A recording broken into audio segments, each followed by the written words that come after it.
Hi, I'm Jack Morris, president of the American Institute of Derangement Syndromes, or AIDS for short. Derangement syndromes are defined as an acute onset of paranoia in otherwise normal people to the existence of groups or individuals. Last month, we officially added Jewish derangement syndrome to our ever-expanding list. Jewish derangement syndrome is no different than any other derangement syndrome and falls under the umbrella of general derangement syndromes. The most notable recently being Trump derangement syndrome, which was common for many liberals from 2016 to today. Symptoms of Trump derangement syndrome, or TDS, include the inability to distinguish good policies from bad, constantly thinking or posting about Trump, as well as reflexive reactions to any of his social media posts with comments like "drumpf" or something about his small hands. Sufferers of TDS also found themselves aligned with causes and policies they would normally oppose so long as it was the opposite of anything the former president did or thought. Famous sufferers of Trump derangement syndrome include Stephen Colbert,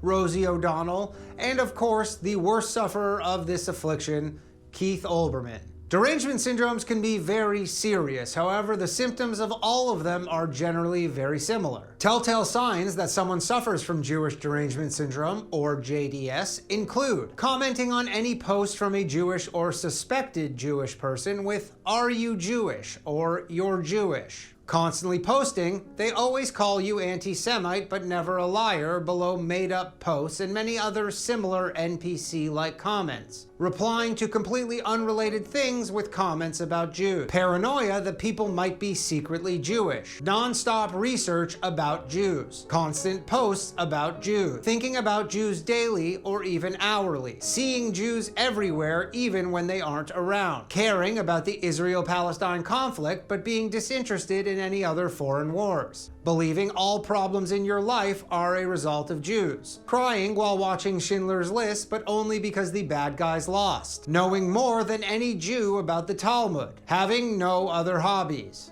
Also, allowing family relationships and general relationships to degrade or break up. You see, derangement syndromes are incredibly hard to overcome once acquired. Famous wigger Michael Rapaport is one of the few known cases of someone beating their Trump derangement syndrome. The only known way currently to defeat a derangement syndrome is by being exposed to another derangement syndrome, which allows neural pathways that had been otherwise clogged to operate normally again. Here is a photo of a normal person's neural pathway.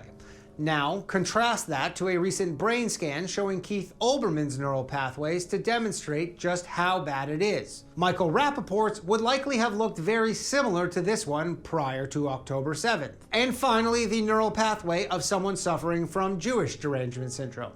Nearly identical. Make no mistake, there have been many derangement syndromes in the past. White derangement syndrome, black derangement syndrome, Muslim derangement syndrome, gay derangement syndrome, and Christian derangement syndrome being some of the most pervasive variations. If someone you know suffers from any derangement syndrome, it's important that you not attempt to change their mind too quickly, as similar to waking up a sleepwalker, this can actually kill them. The best known cure to date, besides being exposed to another derangement syndrome, is unplugging from the internet and going outside and living your life.